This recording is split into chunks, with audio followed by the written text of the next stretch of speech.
Hello నమస్తే welcome back to my YouTube channel వేసీ paradise. I am Gajavalli Sai Sahithi. Last Thursday నాకు ఆగిరిపల్లిలో ఒక ఇంటర్వ్యూ ఉందన్నమాట. అది కూడా ఎన్ఆర్ఐ ఇన్స్టిట్యూట్ ఆఫ్ టెక్నాలజీలో. నాతో పాటు మా ఫ్రెండ్స్ కొంతమందికి కూడా ఉంది. సో నాతో పాటు 3 ఫ్రెండ్స్ కూడా వచ్చారు విజయవాడ వరకు. ఇంకా విజయవాడ దాటిన వెంటనే కాలేజ్కి వెళ్ళే ముందే టిఫిన్ తిందామని ఒక హోటల్ దగ్గర ఆగామన్నమాట. అదే ప్లేస్లో అనుకోకుండా ఇంకో ఫ్రెండ్ కూడా మీట్ అయింది. అక్కడి నుంచి ఇంకా 5 కలిసే వెళ్ళాము కాలేజ్ వరకు. ఇంకా అందరం ప్లెయిన్ దోశ ఆర్డర్ ఇచ్చాము. అది వచ్చేలోపు ఇక్కడ మా ఫ్రెండ్స్ అయితే జెడ్ జెల్లీ అండ్ సెంటో ఫ్రెష్ తీసుకున్నారు. మేము ఆగిన హోటల్ చూడటానికి అంత పెద్దగా లేదు, కానీ దోశ టేస్ట్ అయితే చాలా బాగుంది అండ్ టమాటా చట్నీ టేస్ట్ అయితే బాగుంది. సో ఇది తిన్న వెంటనే మా ఫ్రెండ్స్లో 2 ఇలాగ టీ కూడా తాగారు. తిన్న తర్వాత ఇంకా అక్కడి నుంచి స్టార్ట్ అయ్యి కాలేజ్కి వెళ్ళాము. క్యాంపస్లోకి ఎంటర్ అయ్యే ముందు మొత్తం మామిడి చెట్లే, క్యాంపస్ మొత్తం మామిడి చెట్లే ఉన్నాయి. సమ్మర్ సీజన్ అవ్వటంతో ఫుల్గా గుత్తులుగా మామిడికాయలు కూడా ఉన్నాయన్నమాట.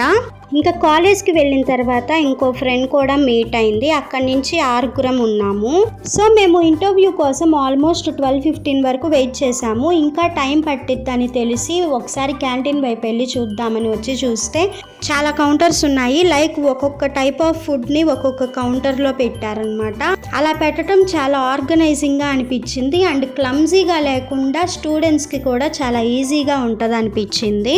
బాగా ఎండగా ఉందని 3 ఫ్రెండ్స్ అయితే రాలేదు. నేను అండ్ 2 ఫ్రెండ్స్ మాత్రమే క్యాంటీన్ సైడ్ వెళ్ళాము. ఫస్ట్ అయితే మేము juices and milk shakes counter దగ్గరికి వెళ్ళాము. అక్కడైతే 3 చాక్లెట్ మిల్క్ షేక్ తీసుకున్నాము. టేస్ట్ అయితే చాలా బాగుంది అండ్ రేట్ కూడా చాలా రీజనబుల్గా ఉంది. నెక్స్ట్ అయితే పానీపూరి కౌంటర్ దగ్గరికి వెళ్ళి ఒక ప్లేట్ పానీపూరి తీసుకున్నాము. చాలా నీట్గా ప్రిపేర్ చేసి ఇస్తున్నారు అండ్ ఆల్సో టేస్ట్ కూడా రోడ్ సైడ్ పానీపూరి ఇలానే ఉంది. దాని పక్కనే స్నాక్స్ కౌంటర్ ఉంది. అక్కడ ఒక ప్లేట్ ఫ్రెంచ్ ఫ్రైస్ అయితే తీసుకున్నాము. అండ్ మళ్ళీ పానీపూరి కౌంటర్ దగ్గరికి వచ్చి దహీ పూరి తీసుకున్నాము. ఇంకా ఇవి టేస్ట్ చేయడంతోనే నా స్టమక్ ఫుల్ అయిపోయింది. ఈలోపు మిగిలిన 3 ఫ్రెండ్స్ కూడా వచ్చారు. ఇంకా ఫాస్ట్ ఫుడ్స్ కౌంటర్ దగ్గరికి అయితే వెళ్ళాము. అక్కడ వాళ్ళు నూడిల్స్ తీసుకున్నారు. అవి కూడా చాలా టేస్టీగా ఉన్నాయని చెప్పారు. అక్కడి నుంచి సోడా కౌంటర్ దగ్గరికి వెళ్ళి నేను అండ్ ఇంకొక ఫ్రెండ్ అయితే లెమన్ సోడా తాగాము. ఇంకా మేమైతే అక్కడ ఉన్న వారిని అడిగామన్నమాట, మామిడికాయలు కోసుకోవచ్చా అని. వాళ్ళైతే హ్యాపీగా పర్మిషన్ ఇవ్వటంతో పాటు కొన్ని కాయలు కూడా కోసి ఇచ్చారనమాట.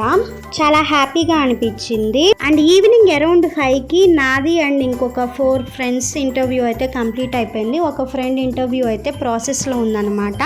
తన కోసం ఇంకో ఫ్రెండ్ తోడుగా ఉంది. ఒక ఫ్రెండ్ అయితే వెళ్ళిపోయింది. ఇంకా 3 మాత్రమే ఉన్నాము. మేము 3 మళ్ళీ జ్యూస్ కౌంటర్ దగ్గరికి వచ్చి గ్రేప్ జ్యూస్ అయితే తాగాము. అవి చాలా పుల్లగా అనిపించాయి. నేనైతే కష్టంగా ఫినిష్ చేశాను. ఇంకా 2 ఫ్రెండ్స్ వచ్చే వరకు ఎలా టైం పాస్ చేయాలో అర్థం కాక మామిడికాయలు ఎక్కడైనా కిందే ఉంటే కోసుకుందామని మొత్తం జల్లెడ పడితే ఒక చెట్టుకి అయితే కిందే కనపడ్డాయి అన్నమాట. ఇంకా వెళ్ళి కొన్ని అయితే కోసుకున్నాము. ఎవరైనా చూస్తే ఏమైనా అంటారేమో అని భయంతో ఎక్కువ కాయలు అయితే కోయలేదు. అలా చెట్టు నుంచి కోసిన వెంటనే తిన్నామంటే ఆ హ్యాపీనెస్సే డిఫరెంట్గా ఉంటుంది కదా. అది ఎక్స్పీరియన్స్ చేద్దామని వెంటనే తినాలనుకున్నాము. కానీ నైఫ్ లేకపోయేసరికి ఒక ఫ్రెండ్కి వెంటనే ఐడియా వచ్చి హెయిర్ క్లిప్ తీసి శుభ్రంగా వాష్ చేసి దాంతో కట్ చేసిందనమాట. అవైతే పచ్చడి మామిడికాయలు కాదు, అలా అని పండు మామిడికాయల టేస్ట్ కూడా లేవు. అవి ఏం మామిడికాయలో కూడా మాకు అర్థం కాలేదు, ఎందుకంటే అవి ఇంకా పిందెల్లానే ఉన్నాయన్నమాట. ఇంకా 2 ఫ్రెండ్స్ కూడా వచ్చిన తర్వాత మా రిటర్న్ జర్నీని స్టార్ట్ చేశాము. నైట్ అరౌండ్ 8:30కి పిరంగిపురంలో టిఫిన్ తిందామని ఆగాము. సో అప్పుడే వేడివేడిగా పునుగులు చేస్తున్నారు. అవి వచ్చేలోపు నేను అండ్ మా ఫ్రెండ్స్ 2 ఏదో ఒకటి తిందామని చెప్పి ఒక ప్లేట్ మాత్రమే గారెలు తీసుకున్నాము. ఇంకా అవి టేస్ట్ చూసేలోపు పునుగులు అయితే వచ్చేసాయి. టేస్ట్ అయితే అంత సూపర్ అని చెప్పను, కానీ ఓకేగా అనిపించాయి నాకైతే.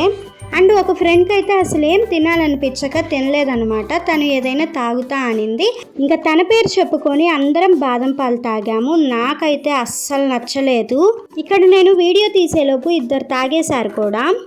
అండ్ అక్కడి నుంచి అందరం కలిసి ఇంటికైతే వచ్చేసాము. అండ్ ఇదైతే ఎవ్వరి ప్రమోషన్స్ కాదు అండ్ ఆల్సో ఎవ్వరి ఫుడ్ రివ్యూ కూడా కాదు. So this is only all about our interview day అన్నమాట. Please do watch, like, share, comment and subscribe to my YouTube channel. Thank you for watching. Bye bye.